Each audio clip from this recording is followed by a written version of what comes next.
मुख्यमंत्री देवेंद्र फडणवीस यांनी पुन्हा एकदा ओबीसी समाजासाठी ठाम भूमिका मांडली आहे। राष्ट्रीय ओबीसी महासंघाच्या अधिवेशनाच्या उद्घाटन समारंभात बोलताना मुख्यमंत्री फडणवीस म्हणाले, मुख्यमंत्री किंवा उपमुख्यमंत्री म्हणून मला जेव्हा जेव्हा संधी मिळाली तेव्हा ओबीसी समाजाच्या हिताचे निर्णय घेतले।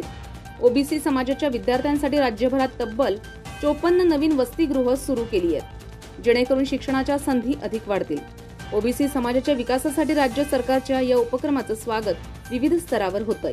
मुख्यमंत्री म्हणून, उपमुख्यमंत्री म्हणून, पुन्हा मुख्यमंत्री म्हणून काम करण्याची संधी मिळाली। त्यावेळी मिळालेल्या संधीचा उपयोग करून ओबीसी समाजाकरता जी काही चांगले निर्णय करता येतील ते निर्णय सातत्याने घेण्याचा प्रयत्न या ठिकाणी केला।